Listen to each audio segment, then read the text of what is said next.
This story is titled, My Wife Said, I Don't Owe You Satisfaction. So I proved to her, I don't owe her commitment. And now she is begging after I meet someone new. Hey everyone. Before we jump into today's video, I need your help. We've noticed the channel is losing some traction, and subscribing is one of the best ways you can support us. It's quick, free, and it helps us keep bringing you awesome content. Your support means the world. Let's keep this channel growing together. Thanks so much. Now let's start the video. This happened over the past few months, disclaimer. Also using fake names cause, Reddit. This is going to be a long one. First, some background cause it matters to the story. I, 35 male, own what I'd call a pretty successful gym. Not one of those corporate chain places, but a real community spot that I built from literally nothing. We're talking about starting with a broken down warehouse, maxed out credit cards, and a dream. Now, 400 plus active members, 5 trainers working for me, and a reputation that brings people from 3 towns over. My wife Sarah, 33 female, and I met back when I was just a regular trainer at one of those big box gyms. You know the ones? More pizza parties than actual workouts.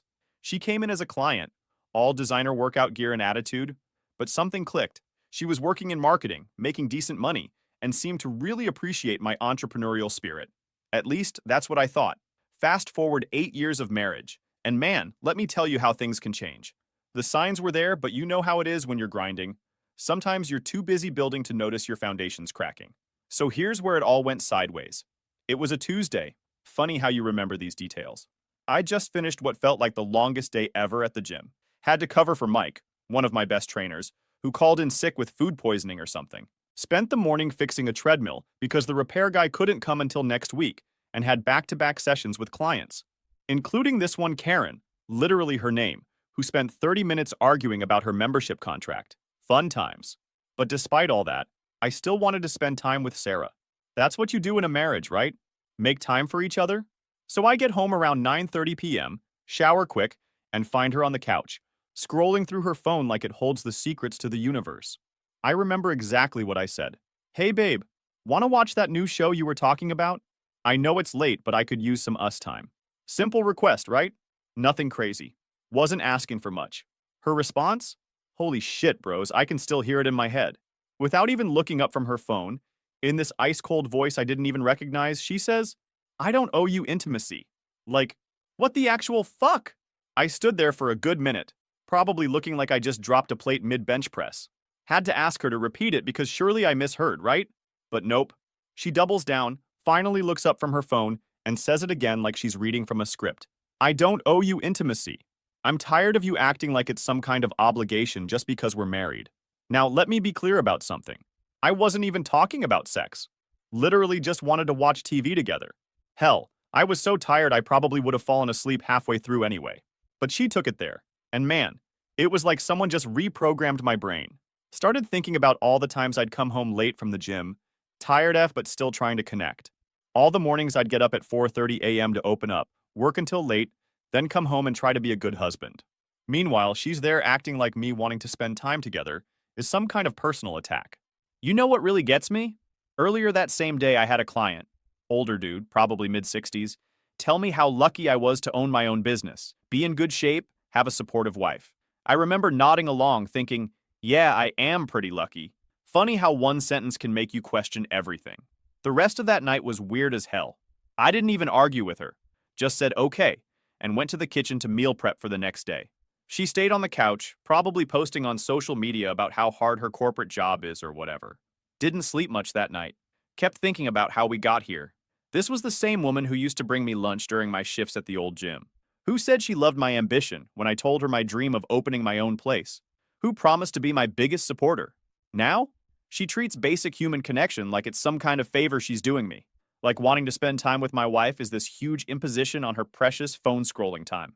Looking back, this was the moment everything changed. Not because of what she said, though that was pretty messed up, but because it made me finally see things clearly.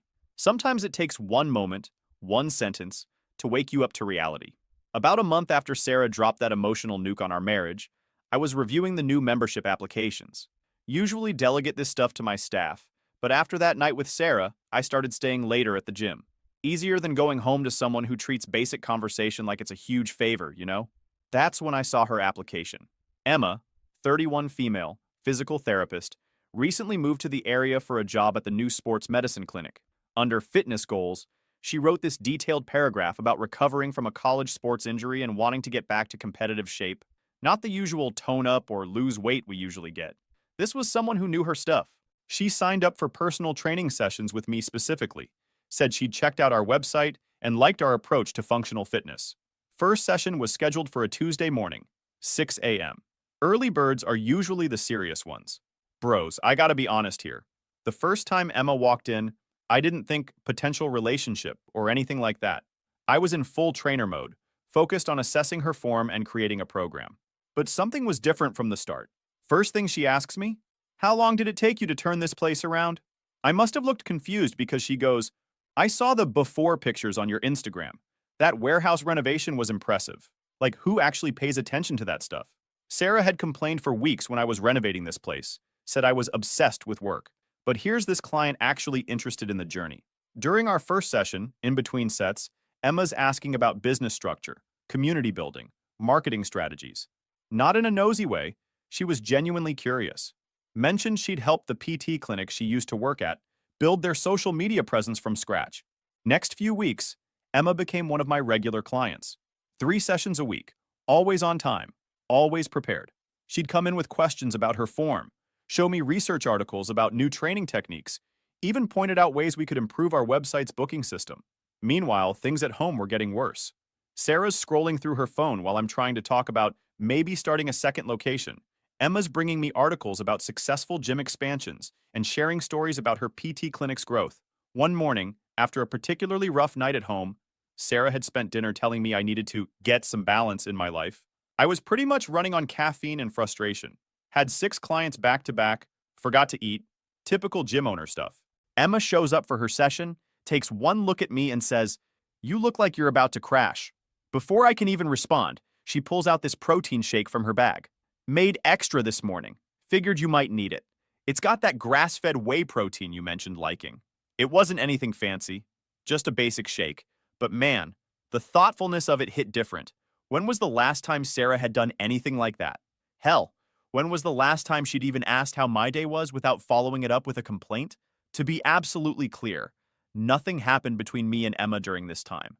I'm not that guy, never will be. Everything was completely professional, but it did make me start seeing things differently. Like how Emma would get excited hearing about my plans for the gym's future, while Sarah would roll her eyes and call it my obsession. Or how Emma would notice when I was stressed and offer genuine support, while Sarah would use my stress as ammunition in arguments. The contrast was getting harder to ignore. One morning, I'm telling Emma about this new training program I'm developing for senior clients. She immediately starts sharing her PT experience with older patients, offering insights I hadn't even considered. That same evening, I try telling Sarah about it, and she barely looks up from her phone, just mumbles, "That's nice," like I'm talking about the weather. I remember sitting in my office one day, looking at some paperwork, when it hit me. I was more comfortable talking to a client I'd known for a month than I was talking to my wife of 8 years. That's messed up, right? But here's the thing about Emma. She wasn't trying to replace Sarah. She wasn't trying to do anything except be a good client and eventually a friend. She'd share ideas about the business, sure, but always kept things professional. If anything, her presence just highlighted how far my marriage had fallen. I started dreading going home even more. Not because I wanted to be around Emma, again, keeping it professional, but because every interaction with her reminded me of what a supportive relationship should look like, even just on a basic human level. You know those movies where the main character has this moment where all these random things suddenly connect? That's what happened to me one random Thursday evening. I was doing the gym's monthly finances. Exciting stuff, I know. And Sarah walks in complaining about how we never go on fancy dates anymore. Mind you, I'm literally sitting there with spreadsheets showing how she just dropped $3,000 on a shopping spree last weekend. Designer bags, shoes, whatever. But me wanting to reinvest in the business? That's apparently a problem. That's when I started really thinking about our whole relationship. Flashback to when I first opened the gym. Sarah actually told me I was being irresponsible for using our savings, mostly my savings, by the way, as part of the down payment. Said I should be realistic and keep my trainer job at the corporate gym. Now that we're successful, she loves telling her friends how we built this business from scratch. We? Where was that we when I was sleeping on a camping mat in my office during renovations? Because we couldn't afford contractors. Meanwhile, Emma's literally bringing me articles about small business expansion strategies during her training sessions. One day she comes in excited because she found this study about how independent gyms can compete with big chains by focusing on community building. She's not even getting paid for this, just genuinely wants to see the business succeed. But here's what really opened my eyes. Had this client Mark, changed his name obviously, who's going through a divorce. Guy's been training with me for years, always seemed pretty happy. One day he's doing deadlifts and just starts opening up about his marriage. Everything he said hit way too close to home. How his wife would dismiss his achievements. How she'd spend money on herself but criticize his business investments. How she'd tell her friends he was emotionally unavailable but shoot him down every time he tried to connect. Sound familiar? I started paying attention to Sarah's behavior more closely. Noticed how she'd only show interest in the gym when she could use it to impress people. Like when her college friends visited.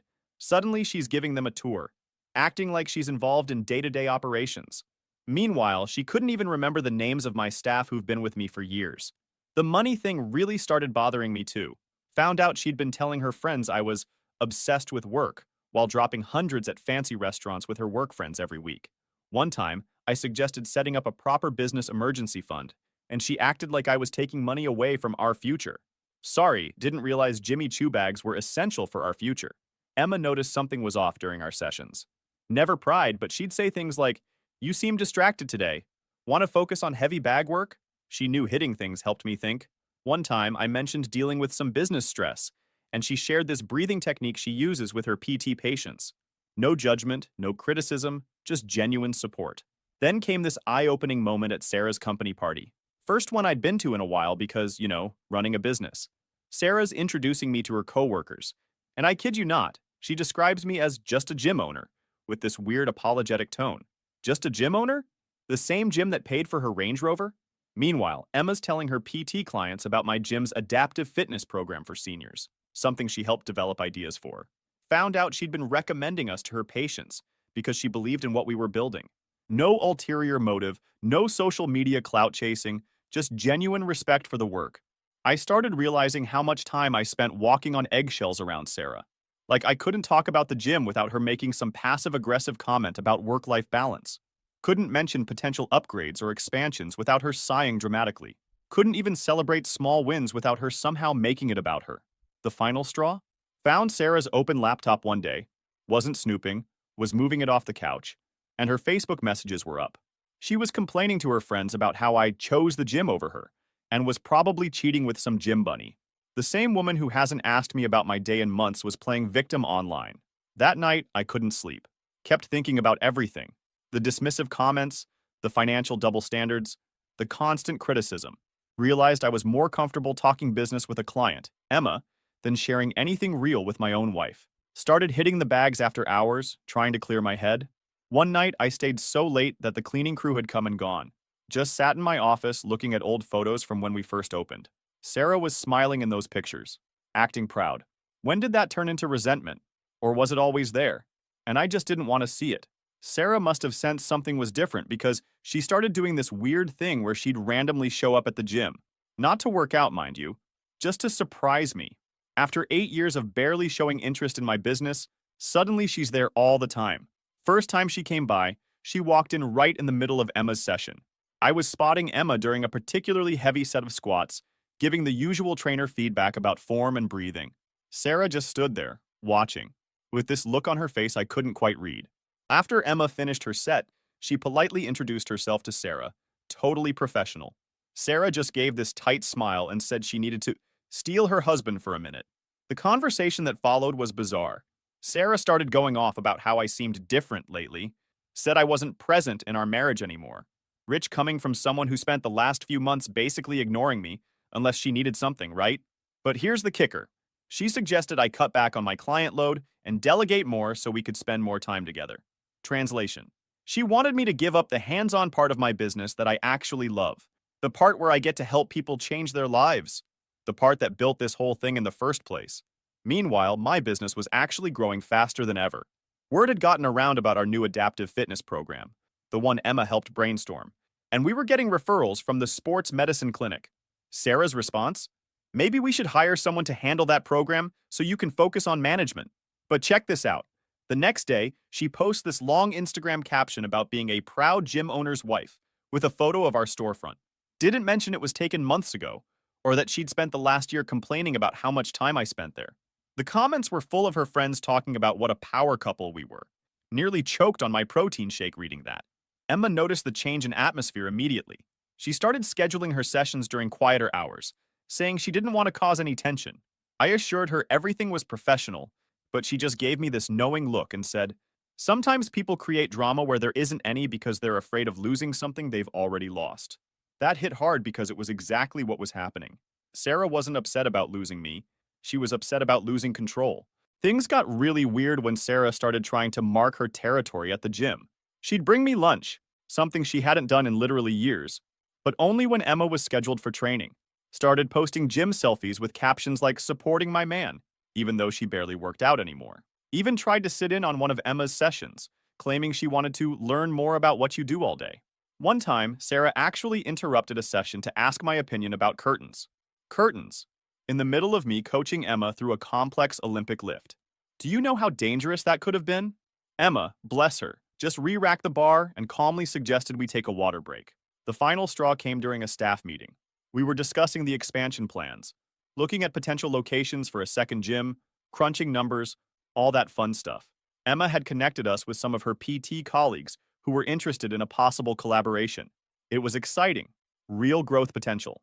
Sarah showed up unannounced again, walked into the meeting and started questioning everything. Isn't one location enough? Why take on more debt? Don't you think you're being a bit ambitious? In front of my entire staff. Even made this snide comment about how some people were getting awfully invested in our business decisions. After everyone left, I finally confronted her. Asked her what her problem was. That's when she dropped it. She thought Emma and I were having an affair. Based on what? According to her, Emma was too interested in the business to be just a client. Said she'd seen how we looked at each other during sessions. I lost it. Told her she was seeing things that weren't there because she couldn't handle the fact that someone actually respected my work. Pointed out that in the past month, Emma had shown more genuine interest in my business than Sarah had in years. Sarah's response? Well, if you care about her opinion so much, maybe you should marry her instead. That's when everything clicked. Sarah wasn't afraid of losing me. She was afraid of losing the lifestyle my business provided. She didn't care about the gym's success except for how it made her look to others. And she definitely didn't care about my dreams unless they aligned with her image of what our life should be. I went home that night and slept in the guest room. Didn't even tell her. Just grabbed my pillow and went. She didn't come looking for me. Probably too busy posting on social media about how hard marriage is or whatever. That first night in the guest room was weird. Kept waiting for Sarah to come knocking, to ask what was wrong, to show literally any interest in fixing things. She didn't. Instead, I could hear her on the phone in our bedroom, probably telling her friends about what a terrible husband I was. The walls in our house aren't that thick, and I definitely caught phrases like "married to his gym" and "that woman," meaning Emma. Next morning was even weirder. Sarah acted like everything was normal, made coffee, asked if I wanted breakfast, like she hadn't just accused me of having an affair in front of my entire staff the day before. I grabbed my gym bag and left without eating. She posted on Instagram an hour later about marriage taking work, with some stupid inspirational quote background. The disconnect was insane. At the gym, I had to do damage control. Called a staff meeting before opening and explained the situation. Told them straight up, there was nothing going on with Emma, but my marriage was definitely having issues. They were surprisingly supportive. Mike, my head trainer, actually said he'd been wondering how long I'd put up with Sarah's behavior. Apparently, she'd been making snide comments to staff when I wasn't around. Emma texted saying she was switching to training with Ashley, our female trainer, to avoid causing more drama. I respected that, but it also made me angry. Why should a paying client have to change their routine because my wife couldn't handle the fact that someone actually valued my work? Told Emma she didn't have to switch, but she insisted. Said something about not wanting to be the reason anyone's marriage had problems. That hit me hard. Here was someone willing to inconvenience herself just to avoid drama, while my own wife was creating drama left and right. Emma even offered to connect Ashley with her PT contacts for the expansion plans, so the business wouldn't lose those opportunities. Meanwhile, Sarah was still telling everyone who'd listen that the expansion was a midlife crisis. Things at home got progressively worse. Sarah started this weird campaign of passive-aggressive gestures. She'd cook these elaborate dinners, something she hadn't done in years, but then get mad when I had late clients. would schedule date nights without checking my calendar, then play victim when I had prior commitments. Even started showing up at the gym in her old workout gear, trying to recreate how we met or something. One night, she left her laptop open again, starting to think this was deliberate. And I saw her Facebook messages. She was part of this group chat where she was painting this completely twisted version of our marriage. According to her, I was this controlling husband who changed once I got successful, and Emma was this homewrecker trying to steal her man. The responses were wild, her friends suggesting she document everything and protect her assets. Protect what assets? The ones my business paid for? The Range Rover she drives that we bought with gym profits? The designer bag she buys with the disposable income we have because I built something successful? The next day, I did something I should have done months ago. I went to see a lawyer, not to file for divorce yet, but to understand my options. Lawyer confirmed what I suspected. The business was pretty much protected since I started it before marriage, and Sarah had minimal involvement. Actually showed them screenshots of her social media posts dismissing the gym as my obsession. Lawyer said that could help prove she wasn't involved in building the business. When I got home that evening, Sarah was waiting with this whole production. Candles lit, dinner made, dressed up like she used to when we were dating. For a split second, it almost worked. Almost. Then she started talking about how we should reconnect by taking a long vacation. Suggested I could step back from the gym for a while, let the staff handle things. That's when it hit me. She didn't want to fix our marriage. She wanted to fix her control over me. The gym represented something she couldn't control, and Emma represented someone who valued that part of me. I looked at her across that candlelit table and felt nothing. No anger, no hurt, just emptiness. When did my wife become a stranger? Or was she always this person, and I just didn't want to see it? I want a separation, I said, right in the middle of her vacation planning monologue. The change in her face was instant. First shock, then anger, then this calculated look I'd seen too many times lately. Is this about her? She demanded. Are you leaving me for that trainer? No, I replied. I'm leaving because you just proved my point. After everything that's happened, you still think this is about another woman. It's not. It's about you not respecting me, my work, or my dreams unless they fit your narrative. She started crying then. Not quiet tears, but full-on dramatic sobs. Kept saying she'd change, she'd do better, she'd be more supportive. But all I could think about was how she'd been telling her friends to document everything. Her tears didn't seem real anymore. I packed a bag while she was still crying in the dining room. Called my buddy Jake, who owns a boxing gym across town. He had a spare room and understood the situation. As I was leaving, Sarah suddenly switched tactics. Started talking about how I was throwing away 8 years of marriage, how I'd regret this, how Emma wouldn't respect me once the novelty wore off. Emma, I said, has shown me more respect as a client than you have as a wife, and that's the problem. The first week after moving out was a weird mix of feeling like crap and feeling weirdly free. Jake's got this spare room above his boxing gym, nothing fancy, but it felt more like home than my actual house had in months. Sarah was blowing up my phone with everything from angry accusations to tearful apologies. I just let it go to voicemail. Emma had switched to training with Ashley, and I respected that boundary. But fate's got a funny way of playing with your life sometimes. About 2 weeks after I moved out, I was grabbing coffee at this little place near the gym. You know, one of those hipster joints where they actually know what they're doing with espresso. And there she was, sitting at a corner table with a laptop and a stack of PT files. Not gonna lie, I almost turned around and left. Didn't want to make things awkward, but she saw me and waved me over. I heard about the separation, she said. No judgment, no pity, just acknowledgement.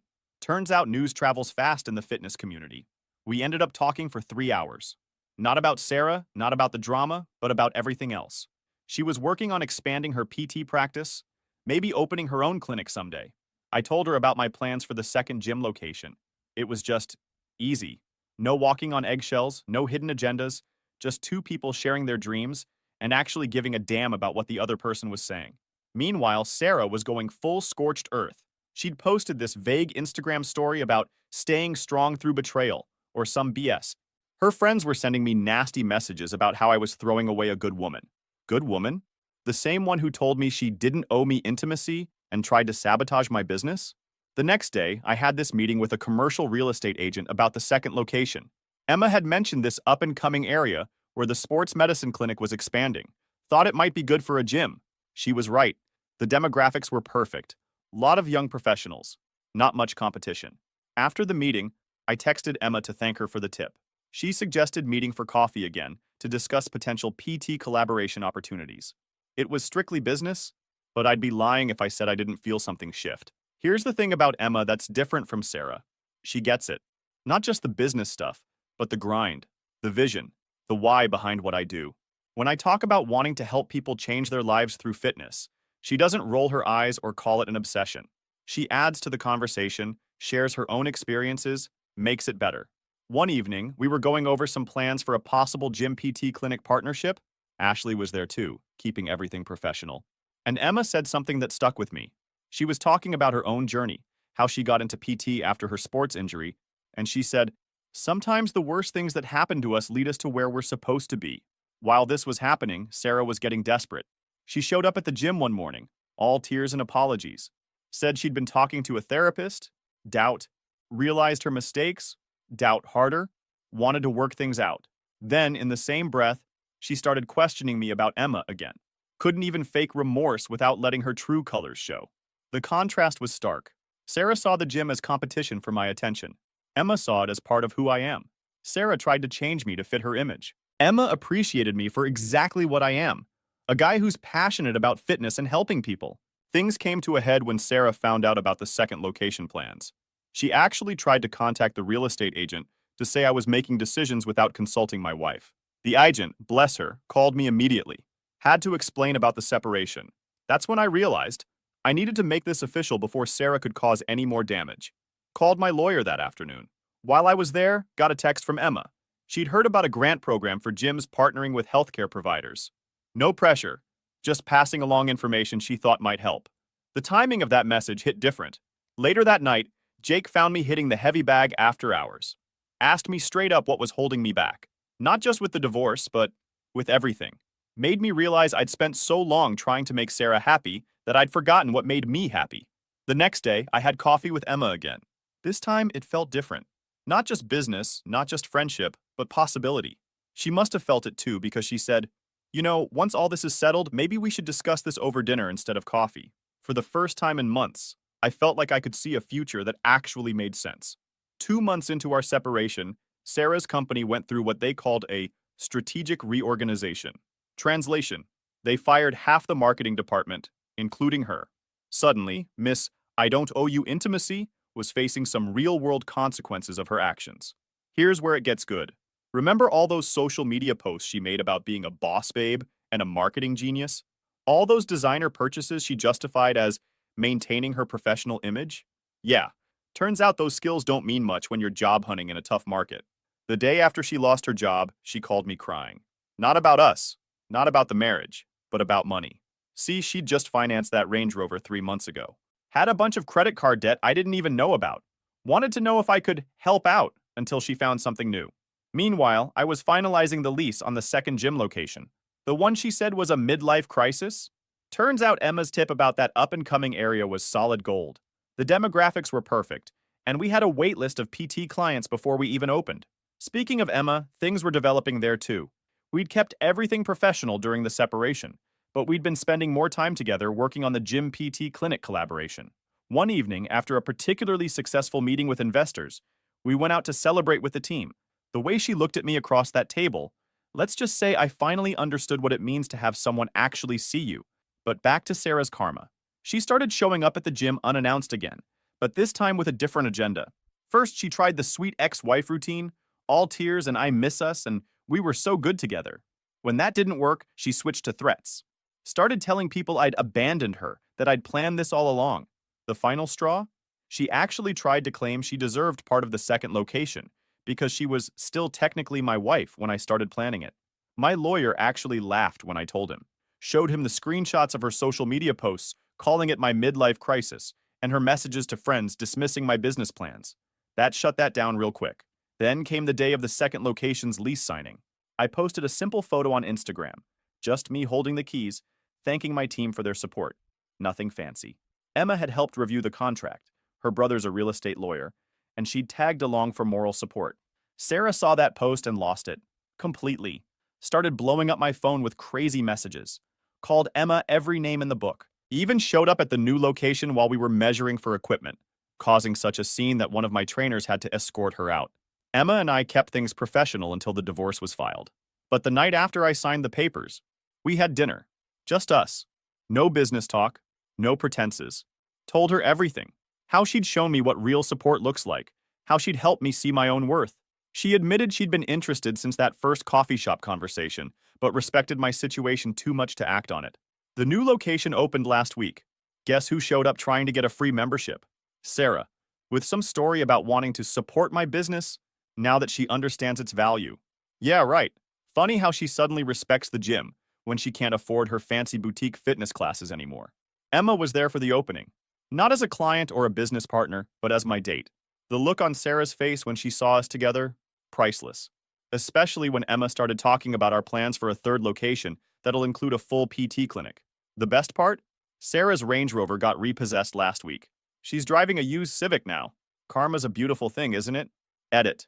For those asking, yes, Emma and I are officially together now. No, we didn't cheat. Sometimes life gives you a second chance at happiness. You just have to be brave enough to take it. Edit 2. Sarah, since you're definitely reading this, the gym membership answer is still no, and I want my old hockey jerseys back. Final update. You guys asked for gym progress pics. Just posted them on my fitness Instagram, same username. And yes, that's Emma spotting me on bench press. We're that couple now, and I'm not even sorry about it.